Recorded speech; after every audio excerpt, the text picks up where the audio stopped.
someone watching your footsteps turn around.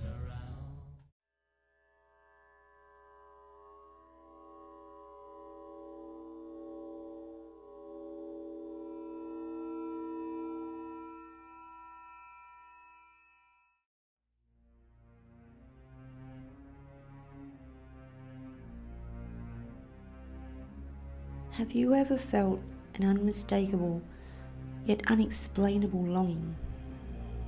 Like an absolute need, but you have no idea why or what for.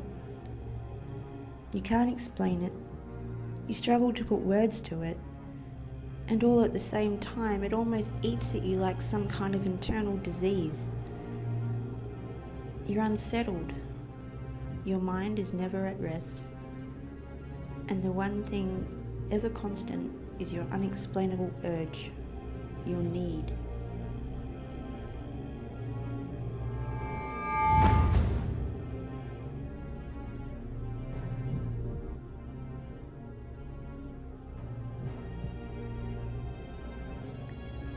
Our return to the South Fremantle power station, situated in North Coogee, happened on a cold and icy Tuesday night on the 8th of July 2014. Walking across the cold, deserted O'Connor Beach, not a sound could be heard, all except for the rhythmic crashing of foamy waves hitting the cold sand shore.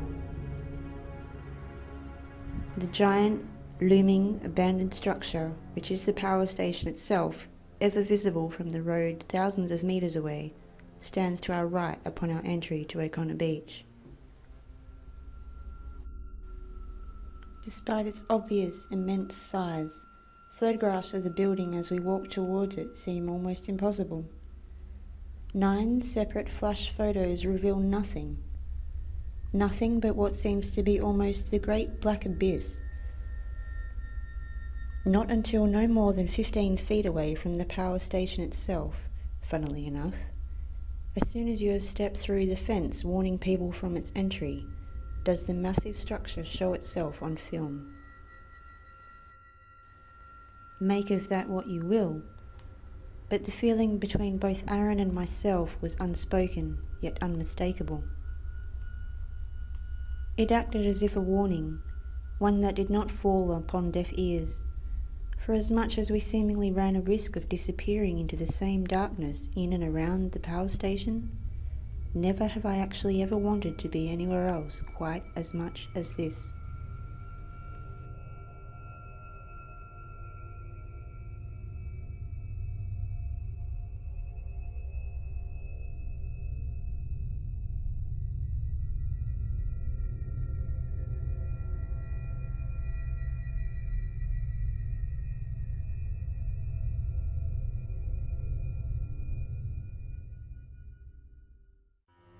Okay, so you went back to the power station.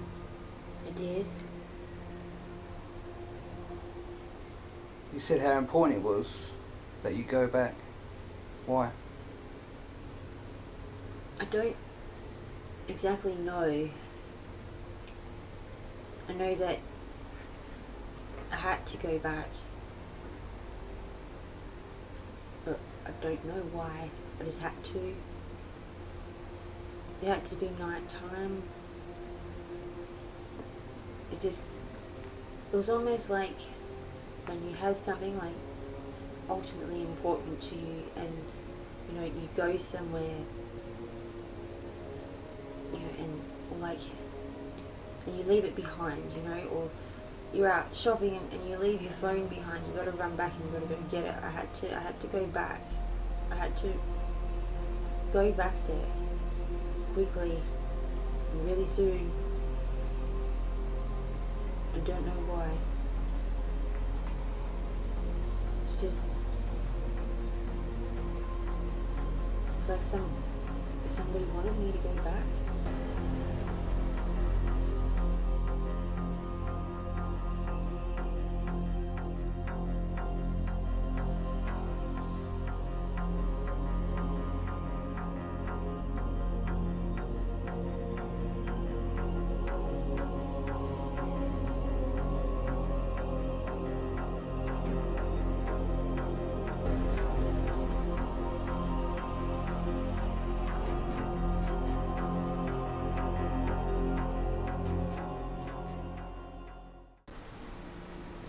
was I bordering on some kind of weird obsession? I just had to go back.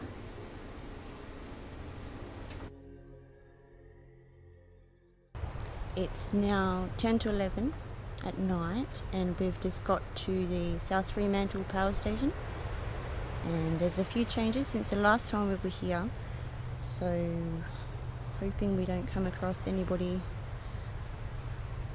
meaning to cause us any harm or anything dodgy like that. And yes, see what we can capture tonight.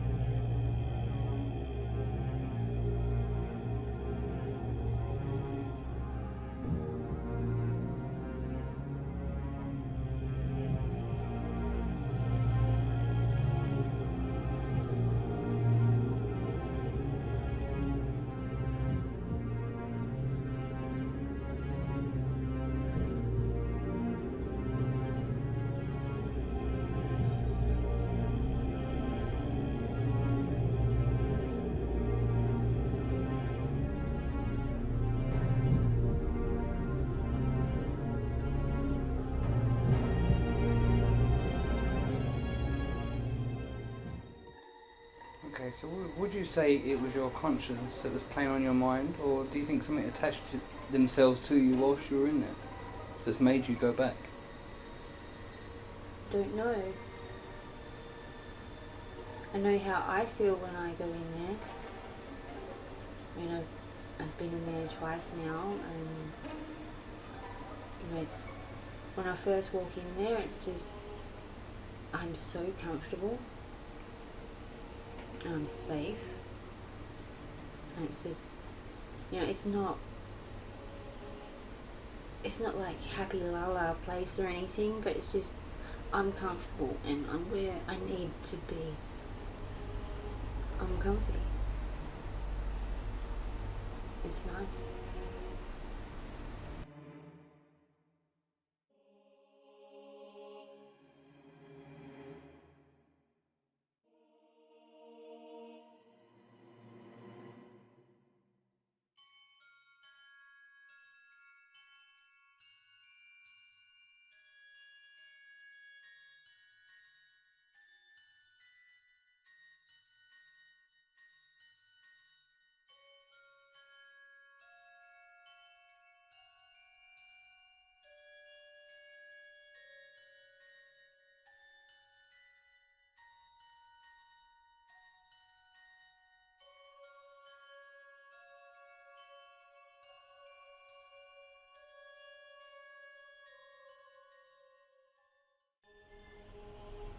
Would you say that you're seeking out a purpose? Kind of. I mean, if I was to tell someone what I can do and the things that I hear, and I mean, when I do happen to tell someone, they sometimes they might believe me, and then sometimes they just give me that look of, they just think I'm insane, or they'll just humour me, and they don't believe. I don't want to force people to believe things, but at the same time, if you see them right in front of your face, then you can't deny that they're there.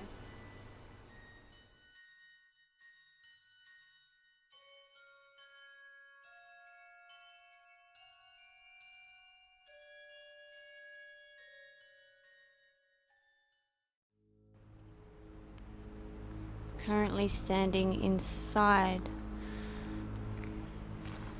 the Fremantle power station. It's after 11. Visibility is obviously very difficult. We have torches, but that's literally all that we do have.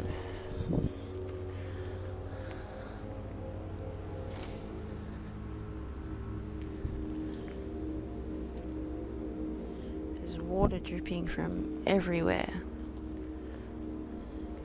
Sounds like footsteps.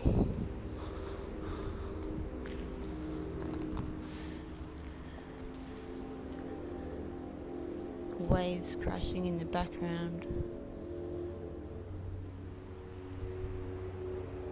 From O'Connor Beach, just to our left now.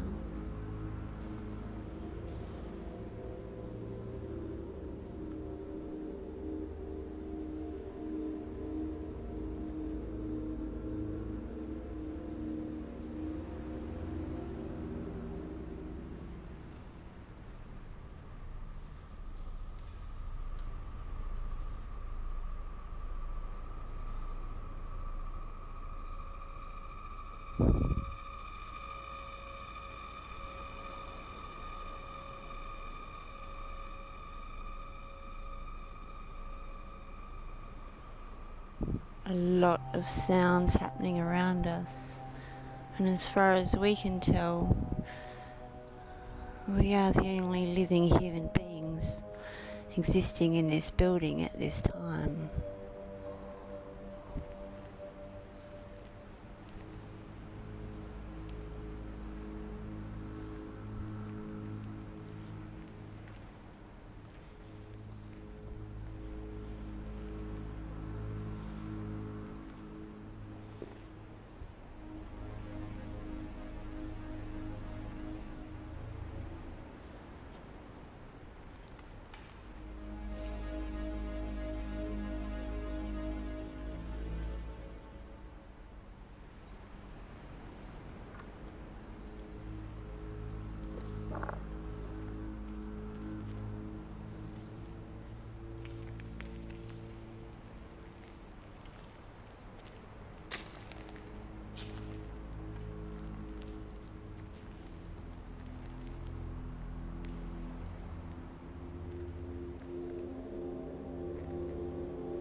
This is awesome.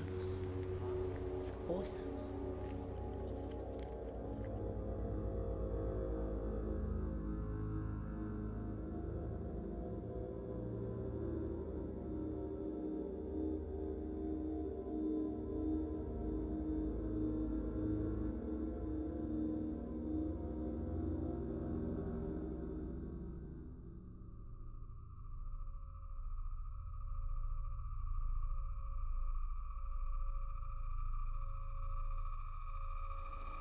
Okay, so this is the occasion you took Aaron with you on your return.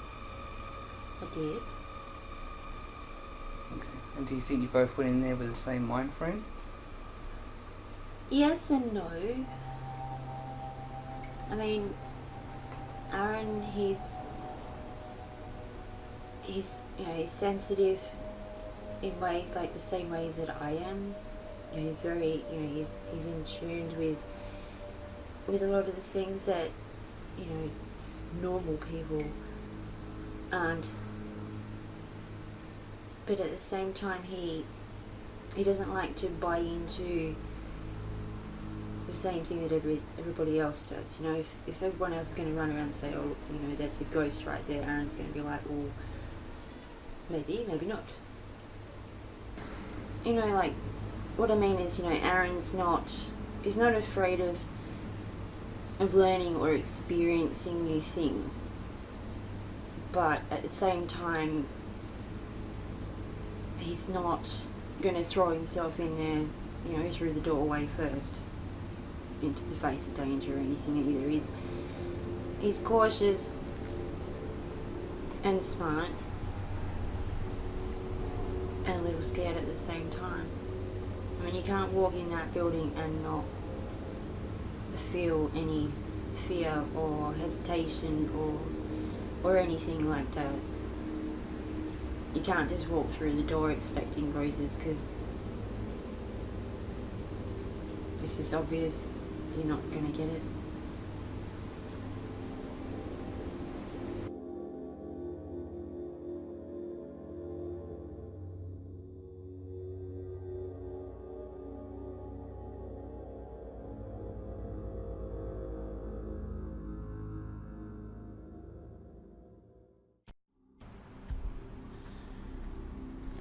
In the lower level of the power station,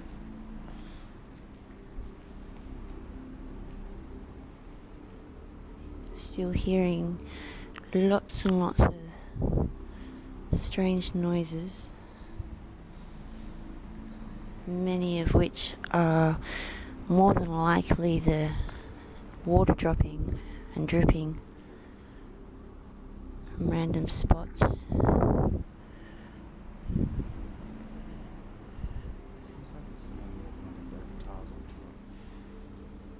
But yes, Aaron's just said exactly what I've just been thinking. It sounds like someone on the second level, just walking around on the broken tiles. Not heavily or anything, but just enough.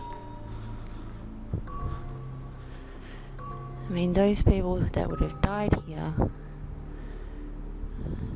they're trapped here.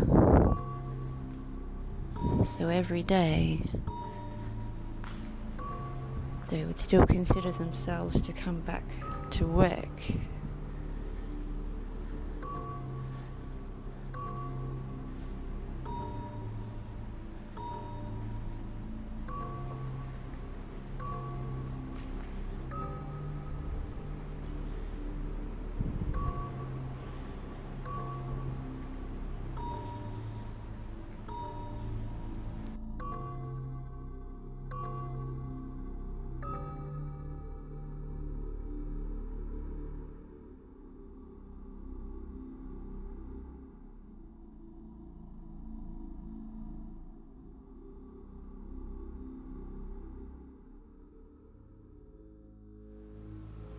Okay, well, could you describe to me, us, the viewers,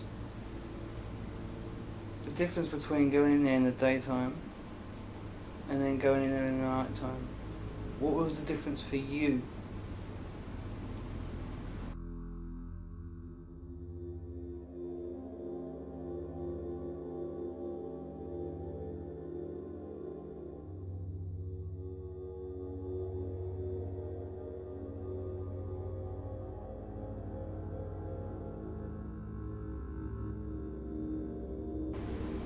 The difference was, there's the obvious one of, in the daytime you see everything, all those weird noises that, you don't have an explanation for.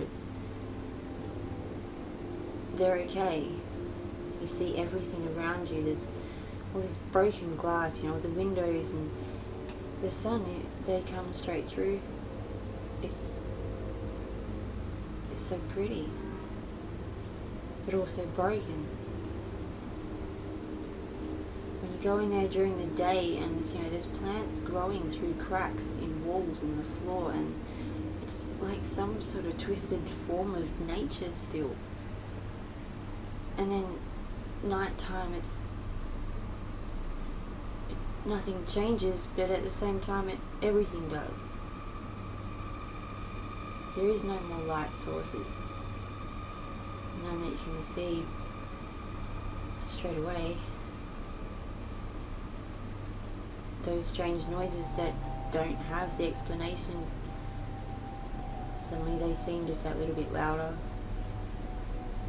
just that little bit more scary.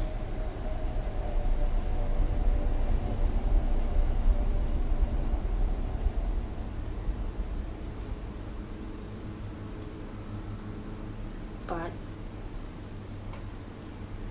that's the weird part, that just because you can't see anything doesn't mean that you need to be scared of what might be hiding in the shadows, because sometimes it's not all bad.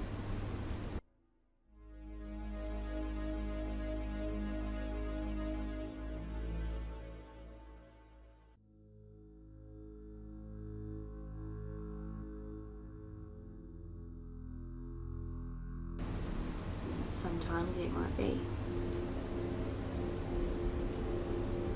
I suppose it all just comes down to how brave you are,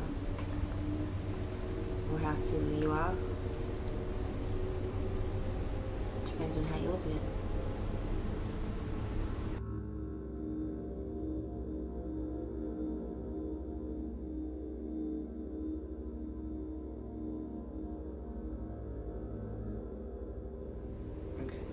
Could you describe what kind of presence was in there on the night time? Could you tell us that it was something from the 50s or something from last month? Could you tell the difference? What I felt in there has been around in there for a long time. It's not anything new.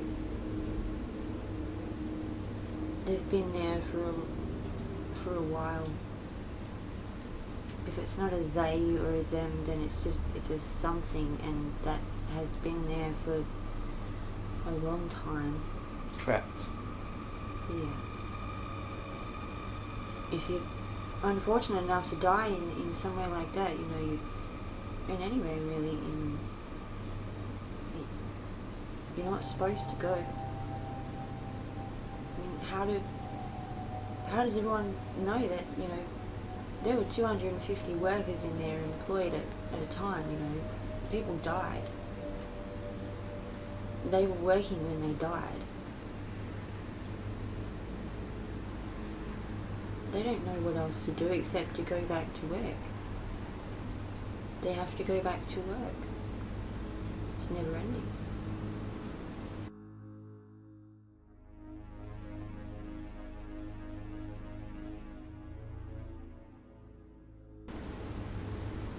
What happened inside the power plant that night?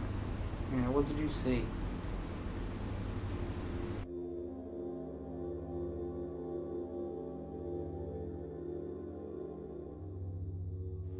So we walked around the front of the building and around the side, heading towards around the back of the building. And we'd heard two male voices just in conversation,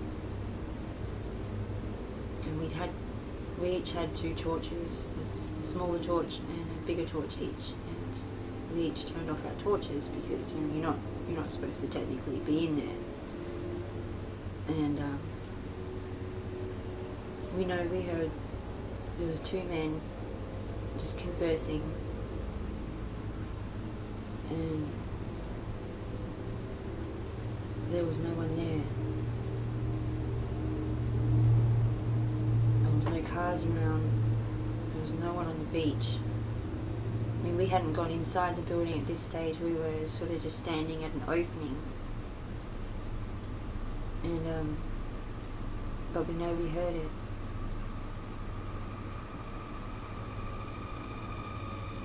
After we didn't see anybody, we'd waited for a bit and nobody had shown up, or no other voices or sounds of people walking were anywhere around. So we walked in the building. Well, Aaron and I were down on the lower level in the main hall,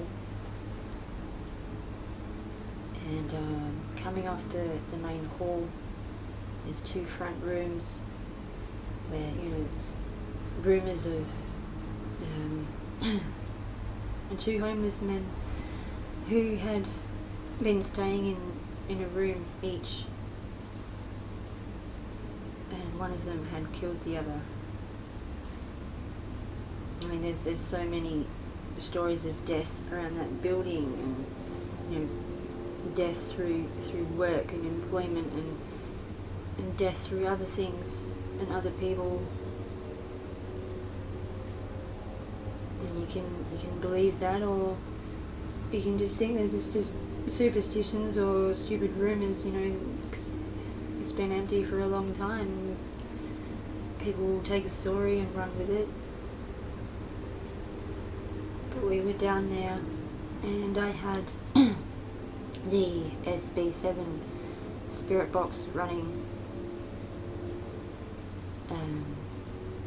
I hadn't used it on this occasion since we'd been back. When I started the SB7, it was quiet for a long while, other than the strange random like chinks and tings that are happening throughout the place, and dripping water. I'm pretty sure after that time, during the SB7, we got a few hellos, one or two. I'm not sure if the recording picked them up. I hope so. Around about this time, after the first hello came through, I said hello back, in answer. And I believe at this stage I'd taken a couple of steps forward from Aaron, who had his back to a doorway to the first of the two rooms that lead off into the main hall where we were. And he had his back to the doorway up against the wall for safety reasons. It's very dark, I couldn't see. So. And we were the only ones there. We know we were. So when we were standing there, I knew exactly where Aaron was standing. He was just to my left and just slightly behind me. I turned to face him at some stage while still having SB7 running. So by this stage my shoulder was almost touching the center part of his body, like his chest. And I felt someone rush up behind me, like someone was standing just really close behind me. It's like you know when someone is so close to your physical self, you feel their presence. And I spun around and no one was there. Before I got to ask Aaron, he'd spun around with the same sort of sensation that someone was standing directly behind him. Okay, so we're standing on the lower level of the power station, and battery sources for the camera have been drained. So I'm just keeping my eyes open at the moment, because usually this would mean that while they're sucking the energy from many battery sources, they're sucking it out from manifestation.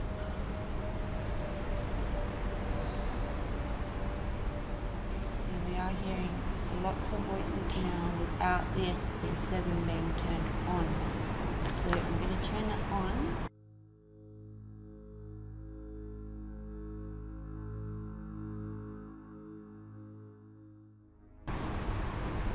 And see if we can get anything.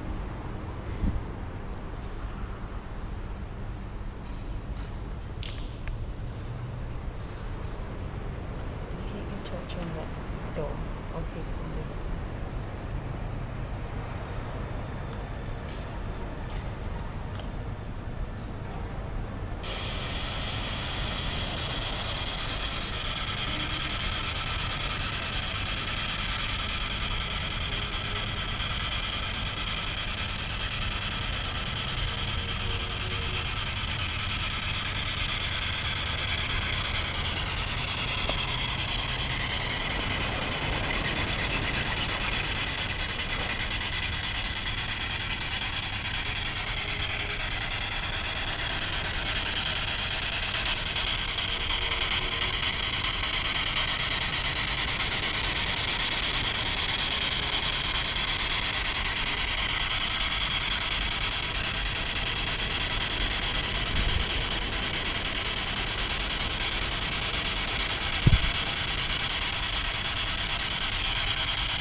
that comment on that.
Hello?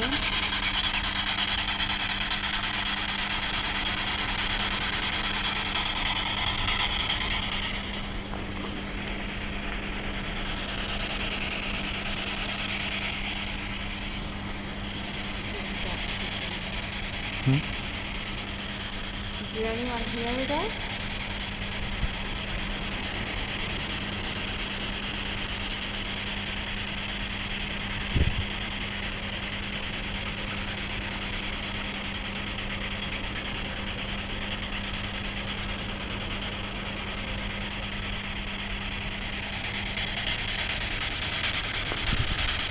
You felt that too, didn't you? Uh-huh.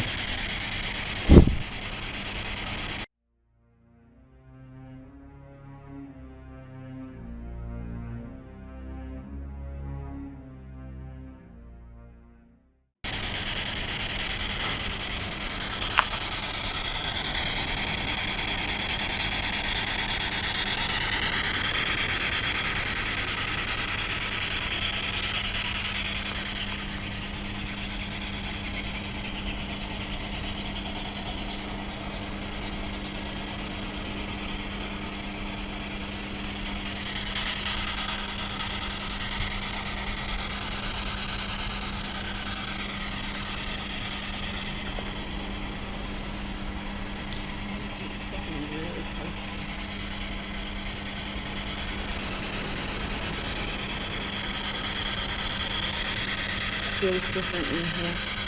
Uh-huh. The whole feeling in the power station has just completely changed. Uh-huh.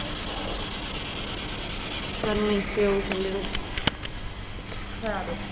Yeah, I don't feel what. Right. Yeah, I'm out.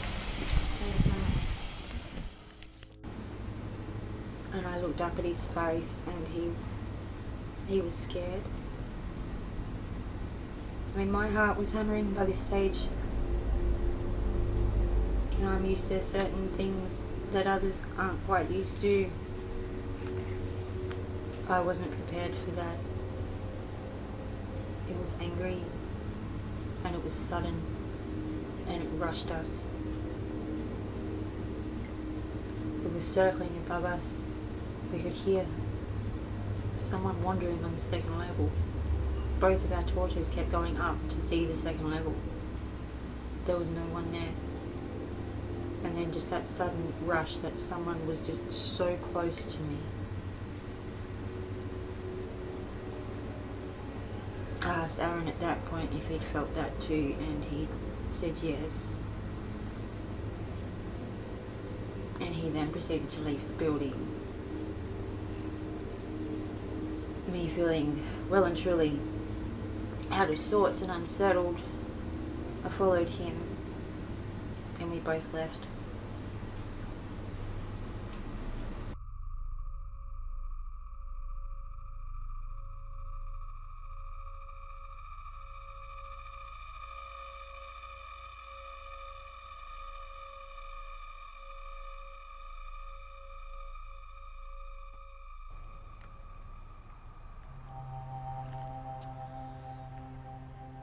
Choosing to leave the power station now, whilst Aaron and I were standing on the lower level, there was a definite change in the whole feeling of the building.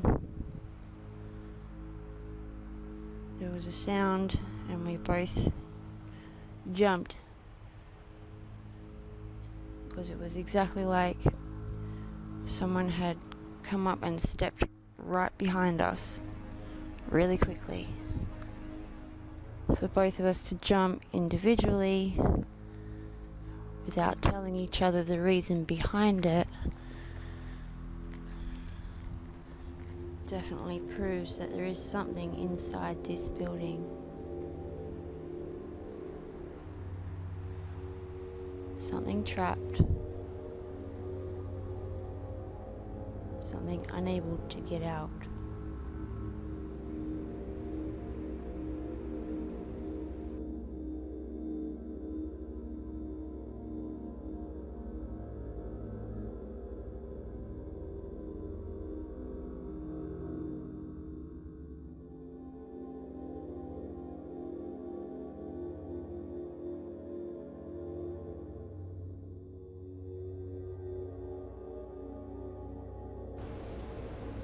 Was that the only thing that happened that night?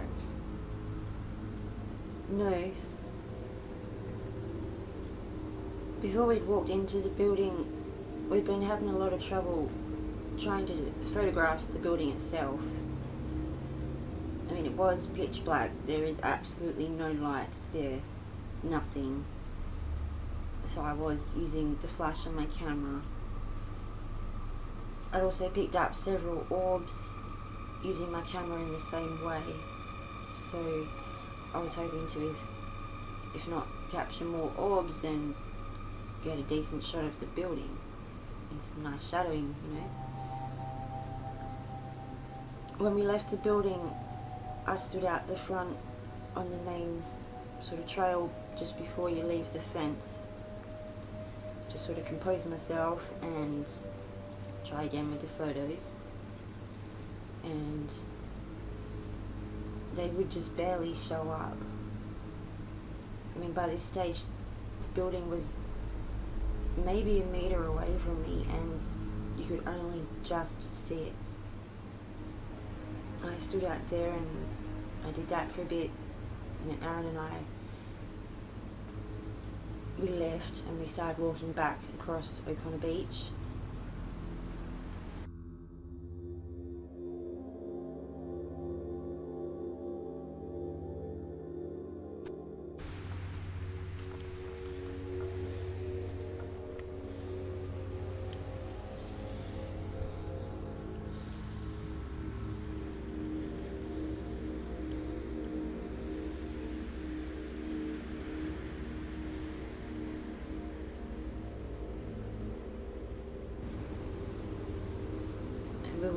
We're walking back across the beach, back to the car, to come home, and I was just randomly talking to Aaron, and I noticed that I'd walked up ahead. When I spun around to see where Aaron was, I'd seen something from the corner of my eye in the building. So before looking at Aaron, I guess I'd sort of looked at that, what had caught my eye. And there was no one in that building. We were in there for about an hour or so. There was no one in it. I shouldn't have seen the man standing at the window.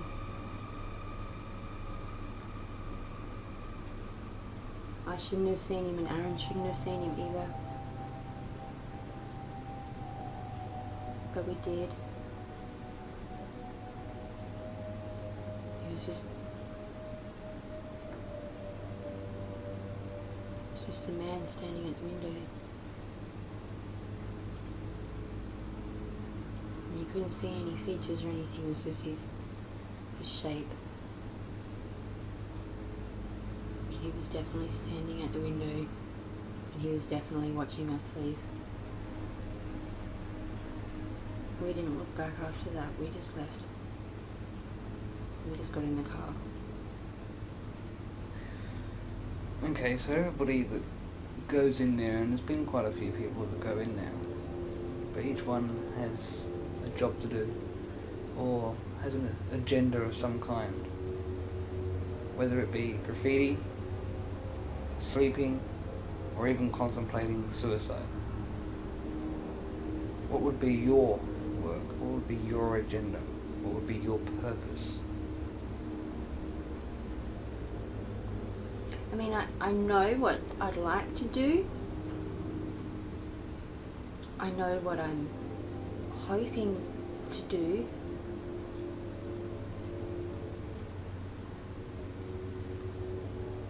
I'm hoping to just be able to show someone, just anybody, you know, that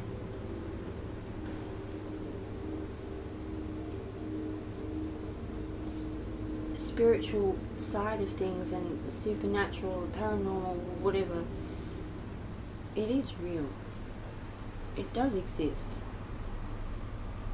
People like me aren't crazy. And just because we can see things, or just because we can hear things, just because we can feel things that maybe you can't, it doesn't make us any lower than you. Doesn't make us any different to you. If anything, it makes us just that little bit more special. They've chosen us to help them. Maybe there's a reason why they haven't chosen you. I don't have a motive or an agenda. I'd just like to prove what I know is true. If I can prove what I know is true, then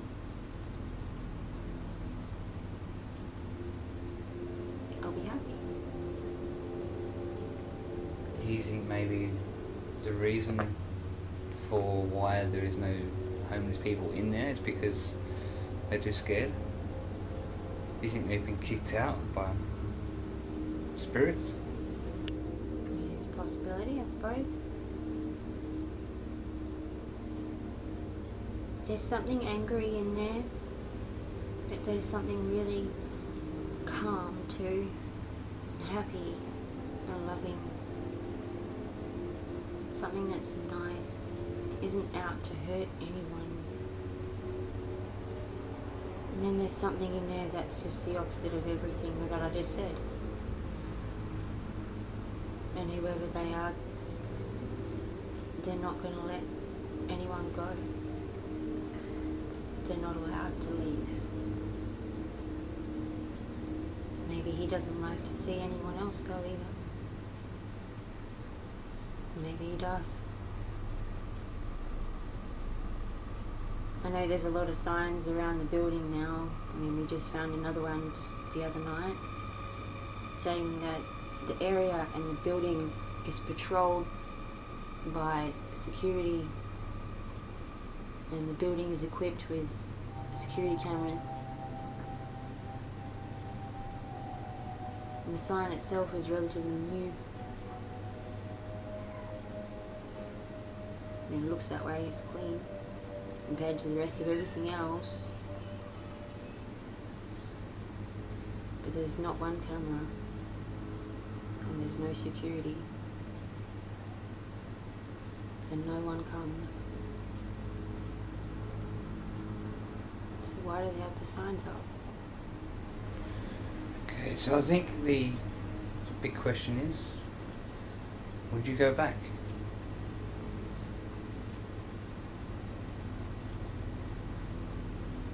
a need to go back.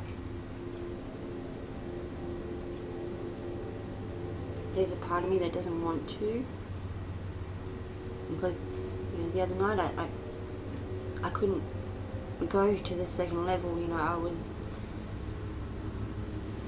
I didn't feel comfortable. I couldn't jump back through that window like I did that first day. I couldn't go down those dark tunnels like I did that first day. That first day, the place seemed relatively empty, yet busy. The other night, it just seemed crowded. Just all of a sudden, just really crowded. And not with anything good. But I have to go back. I don't completely know why.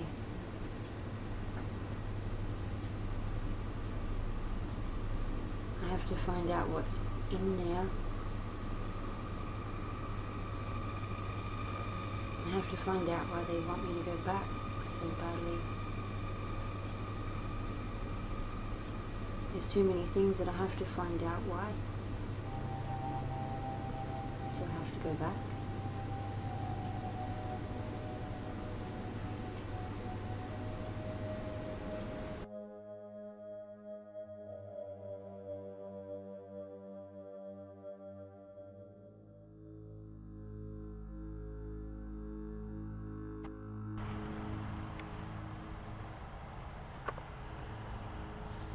Power station, believe it or not, is right ahead of us. Each and every single image I've tried to capture of the building has almost refused the building being shown at night time.